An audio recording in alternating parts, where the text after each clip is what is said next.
your whole life watching movies, from the bad to the good to the best. Well, here comes a series from the U.S. that rivals all of the rest. From the humidity down in Alabama to the where is Wyoming, we got 50 films to show you. After that you might not feel a thing. It's the worst state of movies to make you sit down and think. And it's the worst state of movies that might even lead you to drink. Hey everybody, Wildman West here, and welcome to another edition of Worst State of Movies.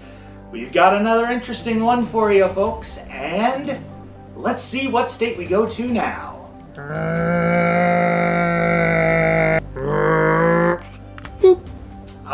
Alaska, the Great Northern Exposure. For this movie, we're going to be talking a little bit about martial arts, and I use that term loosely because we're all aware of many martial arts action stars, whether it be Bruce Lee, Jackie Chan, Jet Li, oh gosh, the list goes on and on and on, Jean-Claude Van Damme. But today we're going to be talking about one that might be considered slightly controversial. We're talking about Steven Seagal, ladies and gentlemen, and today our film is 1994's On Deadly Ground. Also, I have to point out the fact that this was Steven Seagal's directorial debut. Ooh, we're in for something, folks. So the movie is about a man named Forrest who takes on a lot of odd jobs, and one specifically at a oil refinery. Now, while he's working at this oil refinery, there are some accidents, unexplained accidents, where things are blowing up and faulty equipment, and he has to go and help try to fix everything around.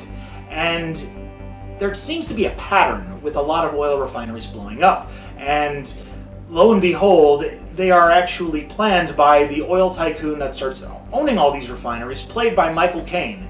And at one of these oil refineries that Forrest is supposed to go and help fix and determine the situation, faulty equipment happens again, there's an explosion. He is ejected from the refinery, very badly wounded. He ends up on a reservation where the villagers are nursing him back to health, and they start giving him advice on going into having vision quests to find his spirit animal. And while he goes into his spirit quests, he finds out that his spirit animal is a bear. That's about all I can really say about that situation. However, he does talk to some of the villagers, and especially a young woman in the village, has her help him gather information, as well as find an arsenal that he had kept somewhere at an outdoor home. And it's just, you wonder, it's like, wait, that's where he lives? It's like, how did we know that he lived there? It's ADHD in this movie, big time.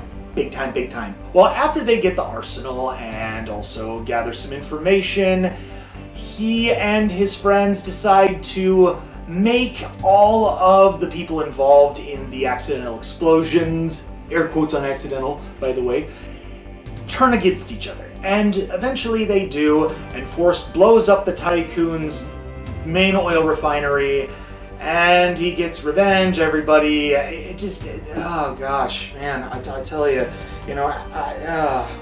I thought Hurricane Heist was pretty rough. What really sucks about this is when I was a kid in the 90s, I watched a lot of Steven Seagal movies, I watched a lot of martial arts films, and I actually enjoyed a lot of them. But in retrospect, I watch this and go, why did I enjoy it? One of the things that I enjoyed a lot about it was the fact of the cast. I mean, you had a lot of who's who of action movies and drama. I mean, you have Michael Caine, you have John C. McGinley, you have Billy Bob Thornton, you have Lee Ermey in this film. I just think you've got some of the who's who that can really drive a movie home and entertain you in the process. And the writing in the script was just, what the hell? that's not what I said while watching the movie, but I'm trying to tone down the language because I don't want to get knocked with any demonetizations or anything. I think you get the idea where I'm going on with this, folks. But remember, this is a series that I'm committed to, and I am on the hairline of losing it already, and it's only been day 2. Speaking of slowly dropping my mind into insanity, I find it very interesting that Michael Caine, who has been one of the current Alfreds in the Batman franchises, it's the refinery that he has at the end of the film looks exactly like some of the signs and whatnot are very reminiscent to the 1966 Batman. And I'm wondering, is this like a spin-off of like Batman where it's Steven Seagal's a different hero? I don't know, but I just found it very amusing because at this point in the 90s and Steven Seagal and action films, they had fairly decent budgets, and with a budget like that and you see 1966 style backgrounds and, you know, oh, this is gonna be a long series, folks. Alright, enough stalling. We have to figure out whether or not this is the worst movie made in Alaska. Rewatchability? Oof. I would say maybe once.